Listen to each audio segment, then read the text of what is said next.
everyone. Welcome to our third Dockast. We're joining from Tunisia. This is our first in-person meeting for the ITF Youth Transport Workers Committee. We're meeting there with all the representatives from all the sectors and sections from ITF.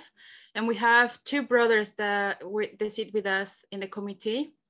And we would love to hear from them. So thanks for joining us in the Dockast. And if you can please introduce yourself so that everybody knows you. Thanks, Viri. My name's Aaron. I'm an organiser for the Maritime Union. I formerly worked on the wharves in Newcastle since I left high school. So it's great to be on the Dockast. Thanks for having us, and incredible to be here for the third episode. Hey, Viri, it's Jack here from the Transport Workers Union. I am a campaigner at the National Office of the Transport Workers Union, but also trying to pretend to be an organiser at the moment at one of our branches. And I'm still Nick, and I want to thank you, Viri, for joining us from the other side of the world. It's a real hard thing to do, and I hope you can get some sleep after this. So if everybody is ready, I'm going to start with the first question, and I'm going to ask his question at both of you, so you both have a chance to give a nice reply of us. So I'm going to start with you, Aaron. Can you give us a 1 or 2 minute history of your union? I can try and compress it to 1 or 2 minutes, but we're actually celebrating our 150th year as a union this year.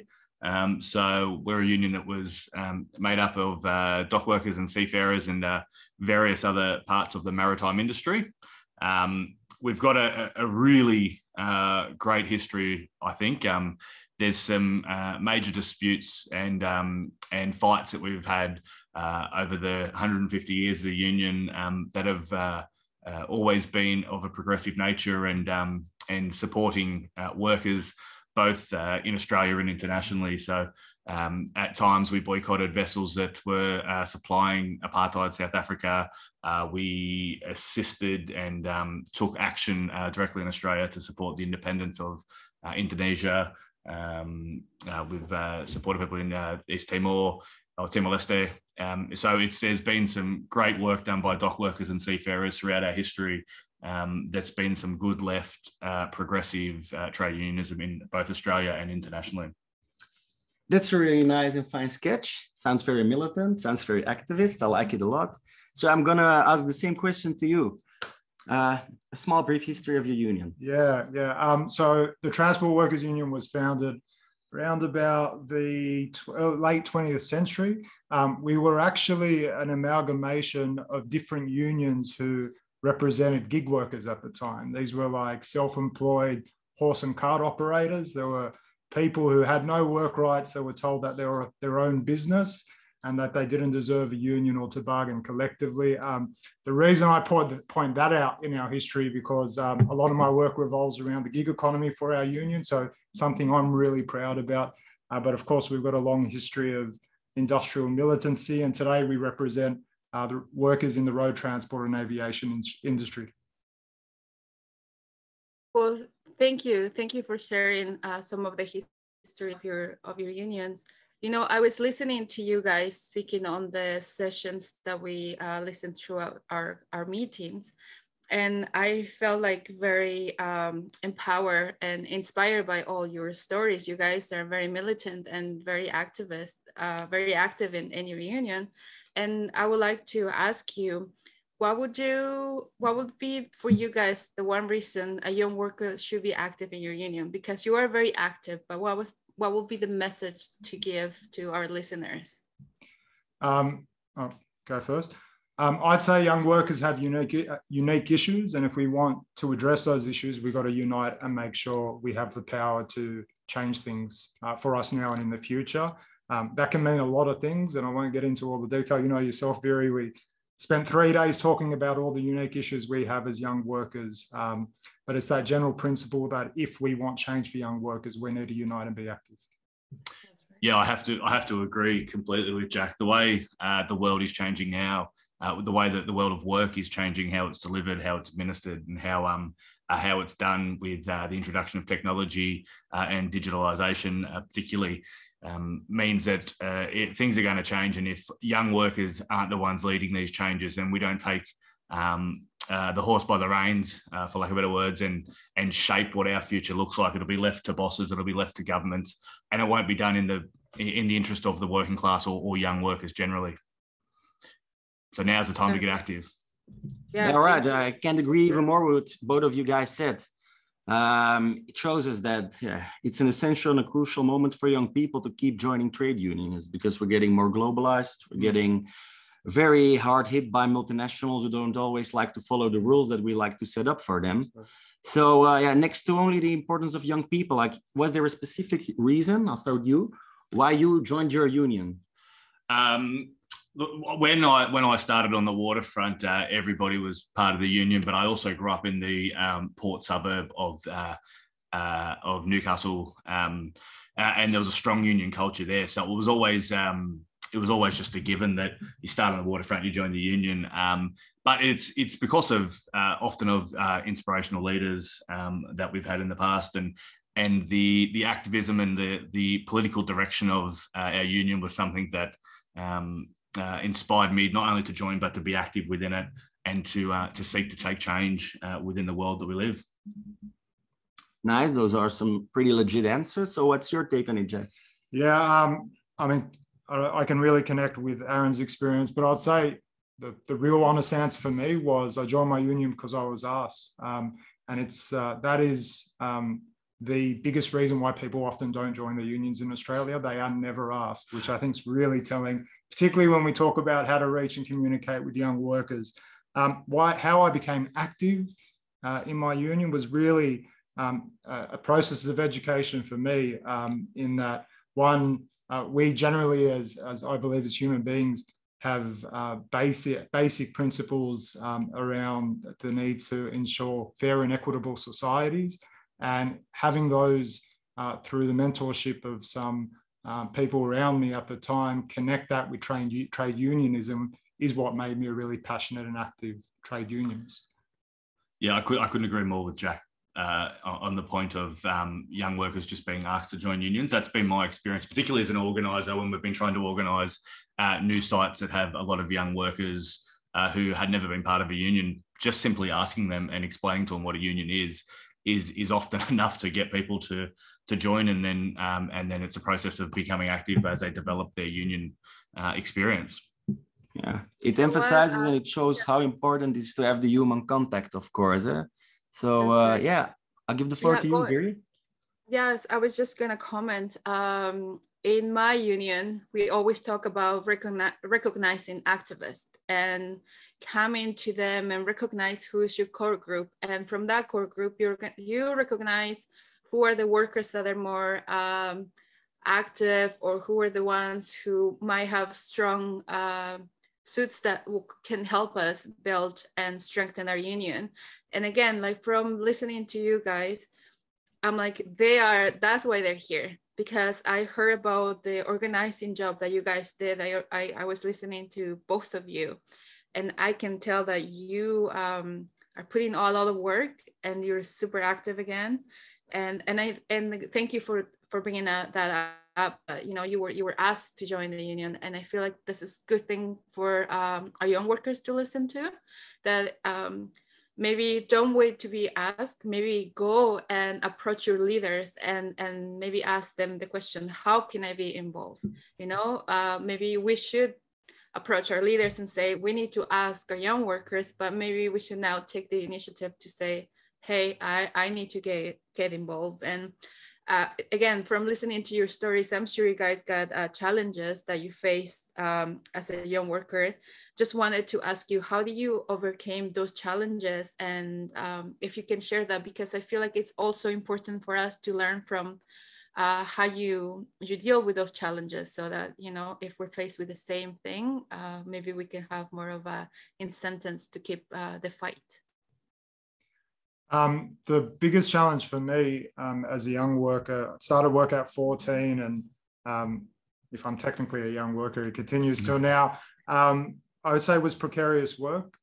So from 14, I was a casual. I spent years in the hospitality industry, construction industry, then railway. I never had secure employment till I was in my late 20s. And that went through casual labor hire, casual again. That was a real struggle, just that almost permanent experience of insecure work. I can't say that I was able to deal with that or address that.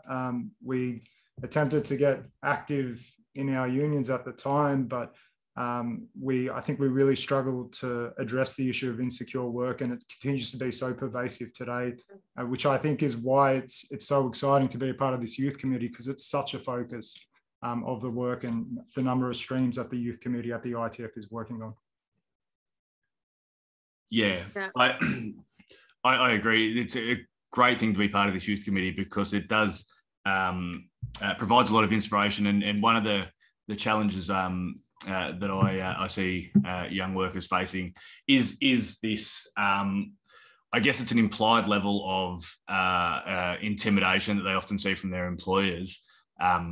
It's just I think bosses trying to exploit or expecting that young workers are a bit naive and can have the wool pulled over their eyes, which is not the case. Like we see in this committee the capacity of each of the committee members and the strength, the determination of each of the members, and that is reflective of the young workers that they represent. So I think whilst it's a challenge, it's not one that can't be overcome, and I think that this committee is doing a great work to address it. All right. Yeah.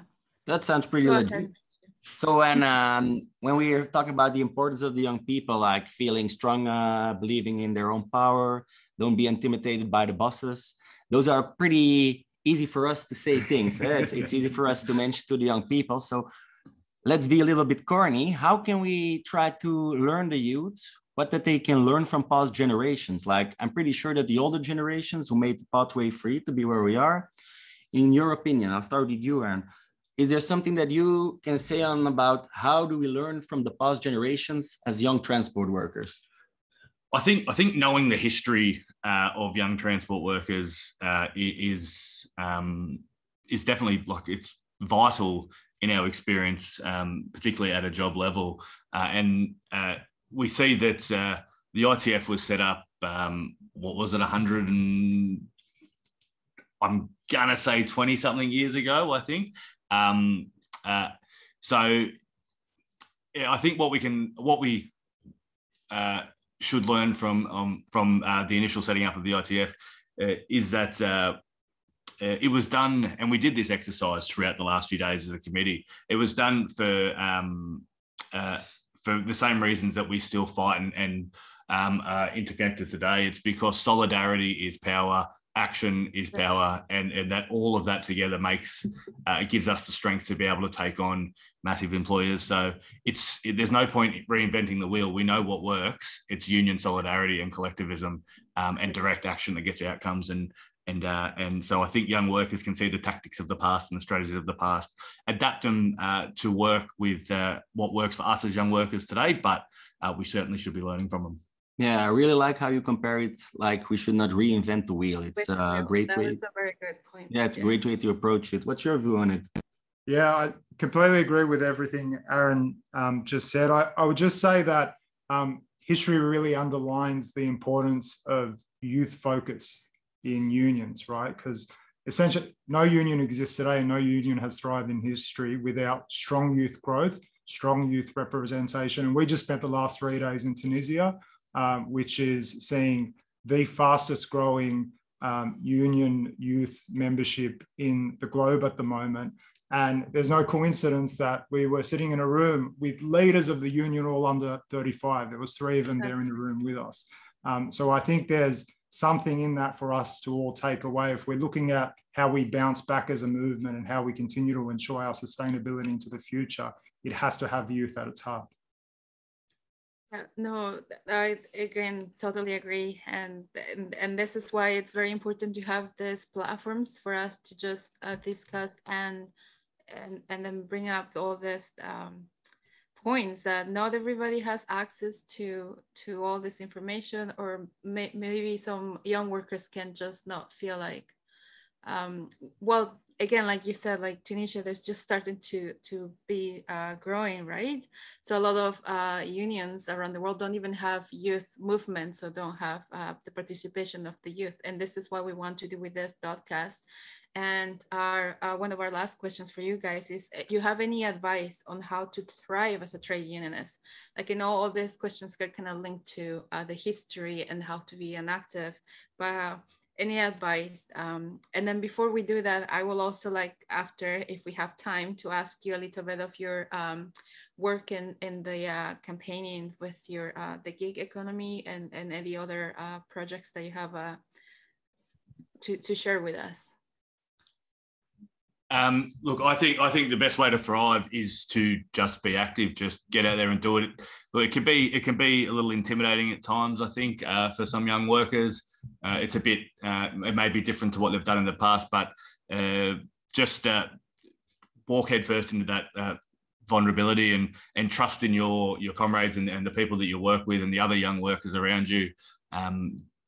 Like, just to touch back on the history, the only thing that's ever worked for us in the past is sticking together, and young workers sticking together now is what we need to do. So it's just take that leap of faith, I guess, and jump into it, be involved. There's no wrong, right, or limits to what you can do or what you should be doing. It's just about that working together, get out there discussing the ideas, debating the ideas, figuring out the best path forward collectively, and then get to the streets and do it.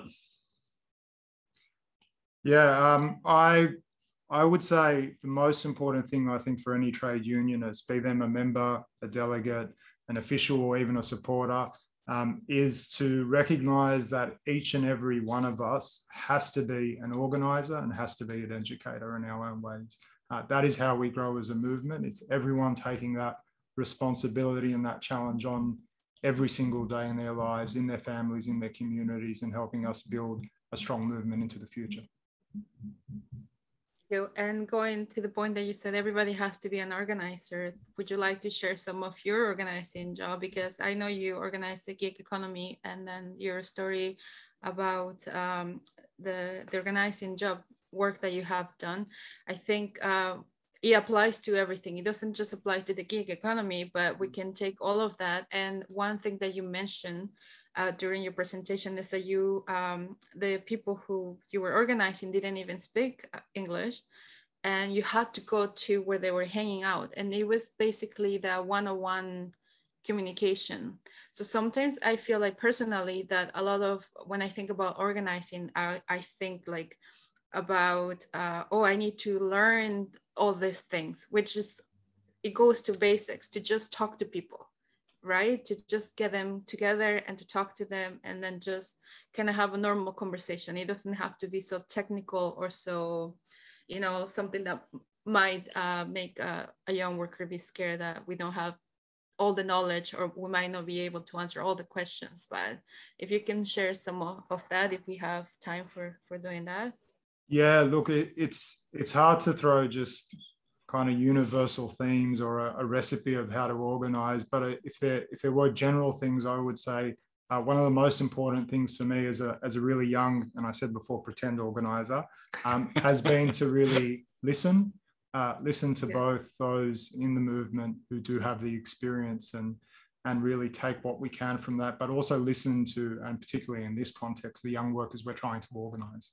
And that goes for saying for every group, every workplace, no matter where you are. Spoke a little bit about organising the gig economy, and through the campaign we were running at the ITF Youth Committee, we were listening and obviously realised there was intersectional challenges there, that they just weren't young workers, they were migrant workers, and really pressing particular specific circumstances.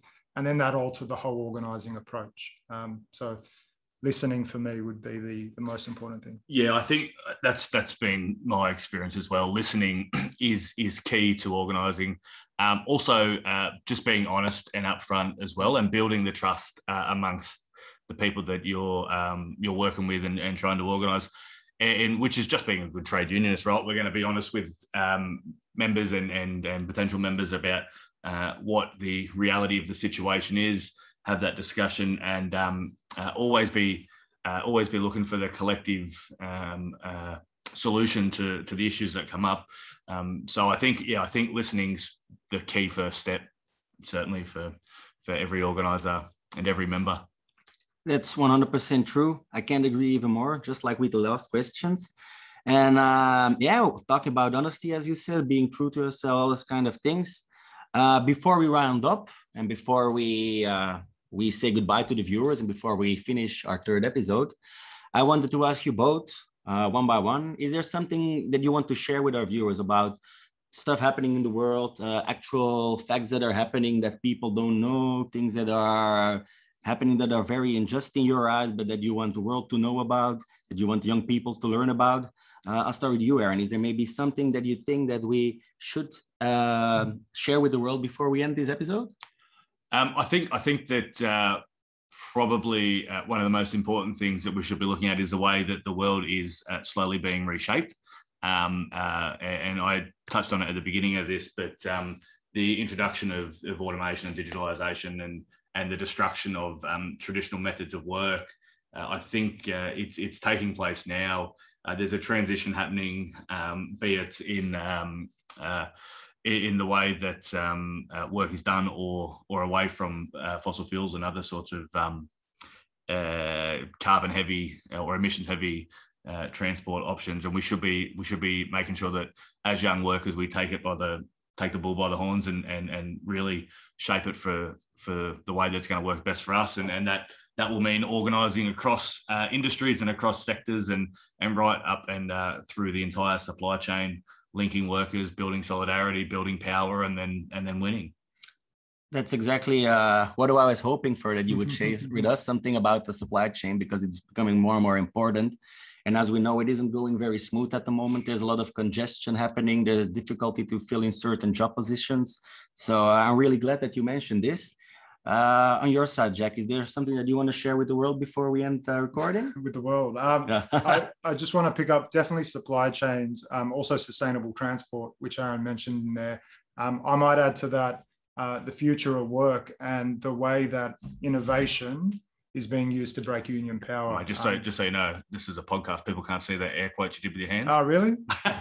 No, there will be videos. Some of them. There will be videos? The few ones who use the video on Spotify will see it. Hey, he would have shaved if he knew there was a video. So he's really kicking himself right now. I would have had my hair done. Yeah, we have both, video and audio. So if you want to see what happened, just check the video. Sorry to interrupt, mate. Oh, you should be sorry. That was terrible.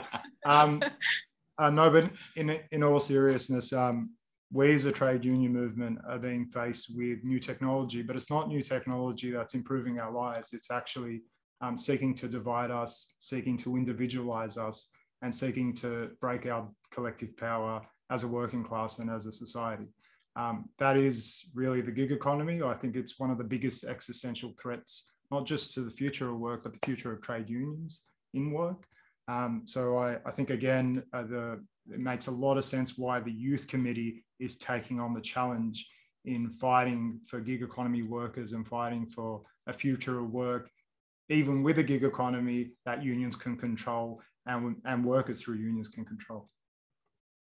Yeah, well, thank you for all your contributions. And just so that our listeners understand, like, we are ITF and there's all transport workers, and we're all facing similar challenges, and we all have things to learn from each other. And I just loved again hearing you speak over our meetings, and I am glad that now, like, our listeners and people who can watch the video can get to know you and know your work. And and thank you guys for taking the time. I know you have to travel too far to just be on this meeting, so we're really, really grateful that you took the time to join us on this Dockast. Thank you, Viri, and thank you, Nick. And I've got to say, on behalf of Australia, I apologise for the look of Aarin at the moment. He does look better than this. He's just had a rough few days, and he is a good unionist. I think you guys look amazing. Here in Canada, it's 6 a.m. I was up since 1 a.m. So join those meetings. So Yeah, you guys look amazing. That's fine. I just look so rough because I've been carrying Jack for 3 days. So yeah, you know, it takes its toll. Yeah. No, thank you guys for having us on. It's great to be part of the Dockast. I can't wait to you. share it with our members and trade unionists around the world. It's a great initiative by the Youth Committee, by Viri, yourself and Nick. So great work. Thanks again for having us, and I hope to be involved more with it. It's great. We should definitely do it. So with some great last words, I'm going to say goodbye. Viri, thank you for waiting up, because the viewers that possibly might have picked it up, but Viri is like a real legend. She stayed up so long, last days to fill all the meetings with us, and now to continue with the podcast. So thank you so much, Viri, for joining. Thank you, also guys. for the viewers, if you want to say something, if you want to discuss something in the comments, might it be on Facebook or YouTube. For the ones on Spotify, you can only talk with yourself. Stay respectful, share whatever thoughts you have, and let's continue the fight and this movement. I hope to see you all next time. Viri, have a good night's sleep. Good night. Good night. All right. Bye-bye, everybody. Bye. All right. All right. Thank you, guys.